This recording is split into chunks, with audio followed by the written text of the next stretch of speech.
Hello student, welcome to online class. मैं Dhruv sir आप लोगों के साथ पुनः एक बार और एक नए अध्याय के साथ, जिसका नाम है बहुपद यानी पॉलिनोमियल।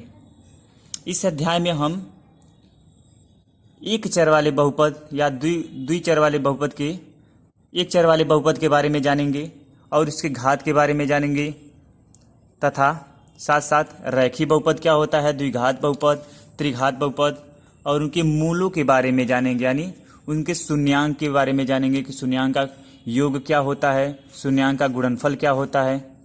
तो चलिए चैप्टर के बारे में कुछ जानते हैं। जैसे मान लीजिए दिया है कोई बहुपद 2x प्लस 3 इक्वल टू 0। तो इस बहुपद में हमें सबसे पहले घात निकालना होगा। तो इस बहुपद का घात क्या है, तो जो चर राशि दिया है यानी यक्स, इसके स्थान पे कुछ भी दे सकता है, X Y Z A B C D कुछ भी दे सकता है। यानी जो चर राशि है उसका अधिकतम पावर कितना है, यानी इसका पावर कितना है, तो उसे हम कहेंगे उस बहुपद का घात। इस स्थान पे दिख रहा है हमें कि इसका अधिकतम पावर 1 है, यानी इस बहुपद का घात हो जाएगा 1। बहुपद का घात 1 हो जाएगा। यदि कोई बहुपद दिया है 2x plus 3x plus 9 plus 4x, ठीक है, ऐसे कोई बहुपद दिया है, तो यहाँ पे तो हम लोग बहुपद निकाल नहीं पाएंगे, पहले इसको हल करेंगे। तो इसको हम लिख सकते हैं 3 2 5 5 4 9, यानी 9x प्लस 9, ये हो गया हमारा बहुपद। अब इसमें देखेंगे कि चर राशि का अधिकतम पावर कितना है। यहाँ पे 1 दिख रहा है, तो यानी इस बहुपद का घात हो जाएगा 1। बहुपद का घात बराबर 1 लिख सकते हैं। ओके, इसके बाद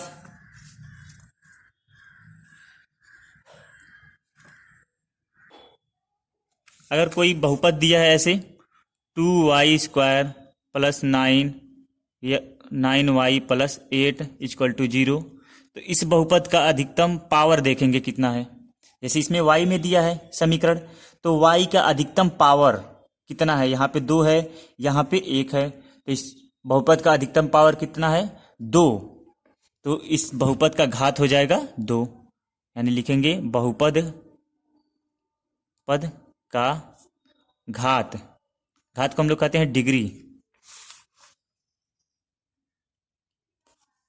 हो जाएगा 2। ओके, यदि कोई समीकरण ऐसे दिया है x cube minus 2x square plus 5x plus 9, तो इस बहुपद में देखेंगे कि चर राशि का अधिकतम पावर कितना है। इस बहुपद में चर राशि का अधिकतम पावर देखेंगे कितना है। यहाँ पे देख रहा है 3 है, यहाँ 2 है, यहाँ 1 है, तो इस बहुपद का अधिकतम पावर कितना है 3 है। तो हो जाएगा बहुपद का घात यानी डिग्री हो जाएगा, डिग्री या घात बराबर हो जाएगा 3।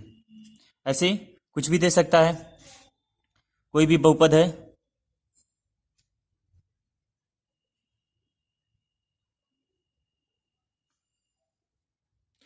तो यहां भी देख लेंगे उस चर राशि का अधिकतम पावर कितना है, यानी पूरे समीकरण में अधिकतम पावर कितना दिख रहा है, यानी यहाँ दिख रहा है 4, यहाँ 3, यहाँ 2, तो अधिकतम घात है, अधिकतम पावर है 4, तो यहाँ पे घात बराबर हो जाएगा 4। ओके,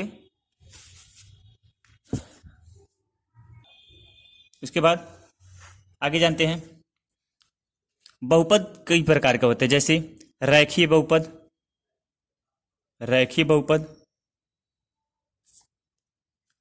जिसे कहते हैं इंग्लिश में linear polynomial. Okay, linear polynomial, इसमें क्या होगा, किसी बहुपद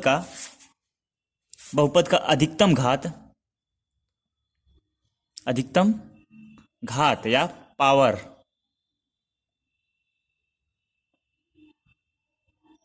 पावर 1 होगा, उसे रैखिक बहुपद कहेंगे। जैसे अगर दिया है 2x प्लस 8 या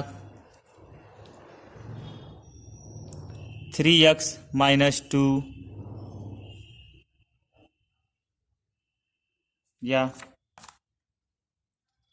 और भी दिया है √3x+5। ऐसे एग्जाम्पल लिखे दिया है y प्लस करड़ी में 2, y प्लस करड़ी में 2, यानी इन सब का बहुपद का अधिकतम घात है 1, यानी ये रैखिक बहुपद है। जैसे x-2/11, 3z+4, यहाँ भी एक घात है, 2/3u + 1, यहाँ भी रैखिक बहुपद है। समझ में आया? एक बार और देख लीजिए, जैसे यहाँ दिया है 2x+5 - x², और इसमें दिया है x³ + 1, तो कोई जरूरी नहीं है कि दो ही पद है तो ये रैखिक बहुपद है, क्योंकि यहाँ पे अधिकतम घात दिख रहा है हमें 3, पावर दिख रहा है इसका 3, तो ये रैखिक बहुपद नहीं होगा। और यहाँ भी दिख रहा है अधिकतम पावर 2 है, तो ये पूरा पद रैखिक बहुपद नहीं होगा। यानी कहने का मतलब ये है कि अधिकतम पावर 1 दिखना चाहिए। जैसे यहाँ पे 1, यहाँ भी 1 है, यहाँ भी 1, यहाँ भी, यहाँ और यहाँ, इन सब में क्या है? अधिकतम पावर 1 है, तब ये रैखिक बहुपद है। दूसरा आता है दो घात वाले। जब दो घात रहेगा तो उसे कहेंगे द्विघात, द्विघात बहुपद, यानी क्वाड्रेटिक पॉलिनोमियल।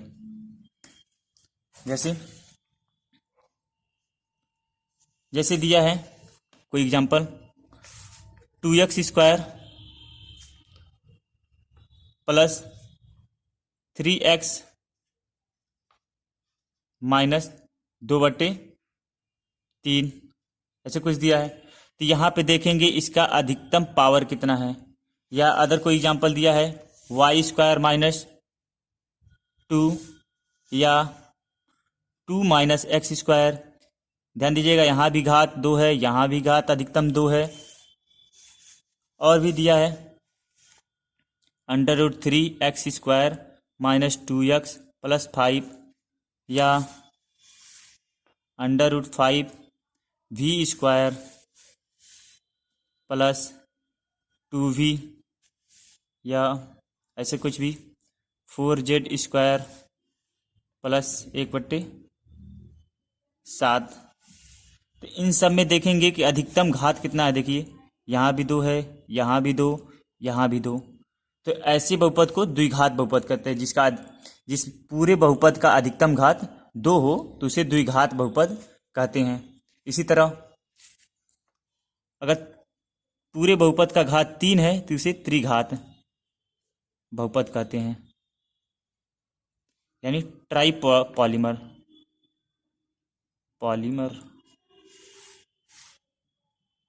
पॉलिनोमियल होगा। जैसे दिया है एग्जाम्पल देख लेते हैं, 2 - x³, अधिकतम घात कितना है 3। और भी दिया है x³ और √2x³, ये भी 3 - x³ दिया है, 3x³ - 2x² + x-1। इन सब में क्या है? अधिकतम घात 3 है, तो ये क्या हो जाएगा? त्रिघात बहुपद, यानी क्यूबिक पॉलिनोमियल या क्यूबिक पॉलिनोमियल होगा। ओके, चलिए पहले चैप्टर पे आते हैं, इसके बारे में जानते हैं कुछ। पहला चैप्टर सॉल्व करते हैं।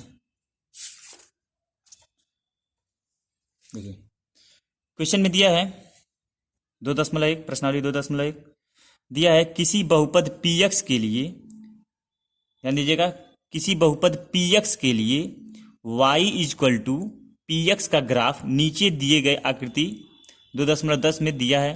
प्रत्येक स्थिति में px के शून्यांकों की संख्या ज्ञात कीजिए। शून्यांकों की संख्या ज्ञात करना है। चलिए पहला चित्र बनाया है ऐसे,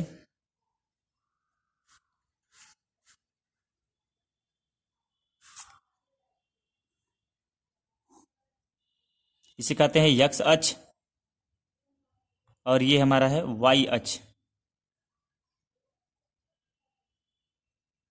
यक्स एक्सिस वाई एक्सिस। और यहां पे ये लाइन काटा है, देखिए ये होता है मूल बिंदु, जिसे ओ से ये एक्स डैश, ये वाई डैश होता है, ये वाई अक्ष। यहाँ इधर जाता है पॉजिटिव वाई और इधर निगेटिव, इधर पॉजिटिव एक्स इधर निगेटिव एक्स। ओके, तो लाइन काटा है वाई अक्ष को, और कहा है प्रश्न में बहुपद पी एक्स के लिए y equal to P X का ग्राफ। नीचे दिए गए आकृति से हमें चुनना है कि शून्यांकों की संख्या कितनी है। और यहाँ देखिए, यहाँ पे y अक्ष को काटा है, y अक्ष को काटा है तो इसका शून्यांक 0 होगा, क्योंकि यहाँ पे अगर x अक्ष को कोई पद काटता है ऐसे करके, जैसे ऐसे दिया है और यहाँ पे ऐसे करके काटता है, तो यहाँ पे यक्स अक्ष को जब तक काटेगा जब तक नहीं, तब तक नहीं मानेंगे। यहाँ पे दो बिंदुओं पे यक्स अक्ष को काटा है पी एक्स, तो इसका शून्यांक की संख्या 2 हो जाएगा। और यहाँ पे वाई अक्ष पे काटा है, यक्स अक्ष पे नहीं काटा है, तथा इसका शून्यांक की संख्या 0 होगा। समझ में आया? जब तक यक्स अक्ष पे न कटे तब तक शून्यांकों की संख्या 0 होगा। समझ में आया? जैसे पहले में दिया है ऐसे, तो यहाँ क्या किया है, वाई अक्ष पे काटा है, तो इसके शून्यांकों की संख्या 0 हो जाएगी। लिखेंगे चूंकि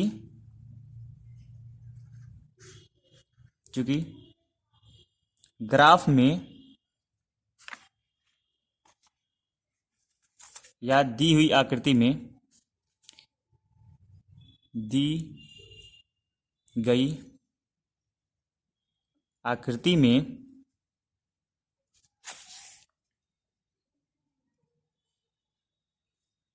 यक्स अक्ष को नहीं काटती है, अतः इसका शून्यांक नहीं होगा, या इसका शून्यांक 0 होगा, या यह भी कह सकते हैं शून्यांक 0 होगा। एक भी स्थान पर नहीं कटा, इसका शून्यांक 0 होगा। ओके, दूसरा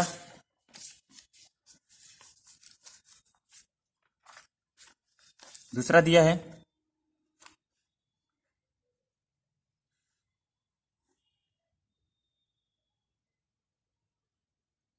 ऐसे करके गया है कुछ वाई एच, ठीक है, ये मूल बिंदु है,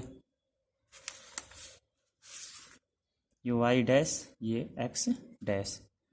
तो यहां पे ध्यान से देखिए, यक्स अक्ष को एक स्थान पे काटा है, जो पी एक्स का ग्राफ है y equal to P X, तो पी एक्स जो है एक स्थान पे काटा है, यानी ये इसके शून्यांकों की संख्या 1 हो जाएगी।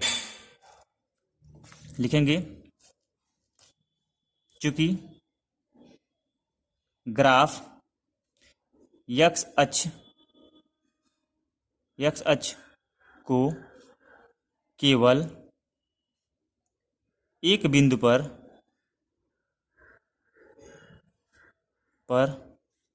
काटती है या प्रतिच्छेदित करती है,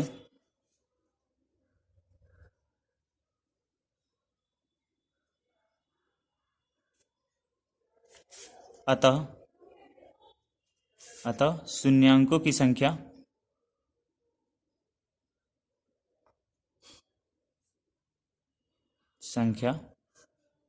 एक है।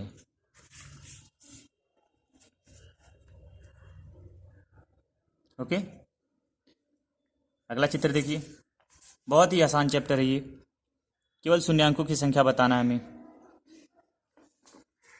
अगला चित्र ऐसे दिया है, तीसरा, ये दूसरा है।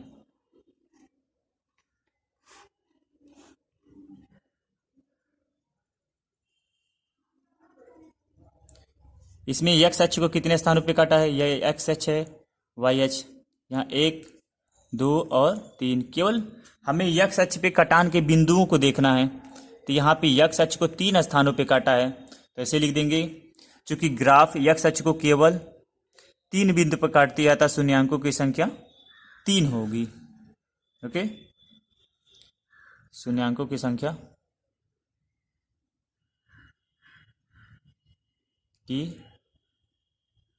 संख्या बराबर 3। अगला चित्र,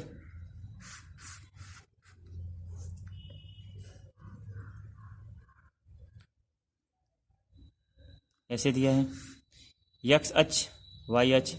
यहाँ देखिए एक्स अक्ष को 2 स्थानों पे काटा है ये, तो ये भी क्या हो जाएगा, शून्यांकों की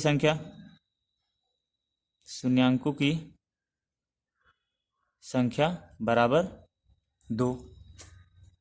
ओके, अगला चित्र,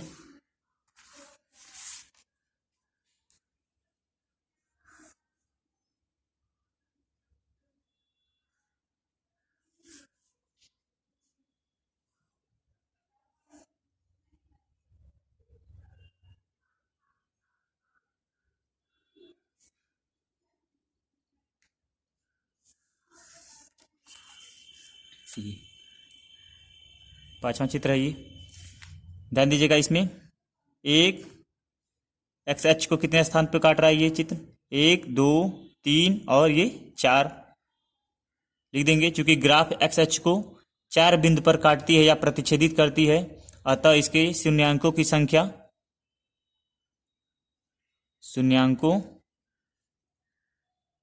संख्या बराबर 4 है। इस चित्र में देखिएगा, यहाँ पे एक जगह प्रतिच्छेदित कर रही है, यहाँ क्या हो रहा है, इससे मिल रही है, पूरी तरह से नहीं कट के जा रही है, ऐसे नहीं जा रही है, लेकिन यहाँ पे टच कर रही है, तो ये भी गिना जाएगा 2 और यहाँ भी 3, तो इसका शून्यांकों की संख्या 3 हो जाएगा। शून्यांकों की संख्या बराबर 3 होगा। ओके, बहुत ही आसान चैप्टर है।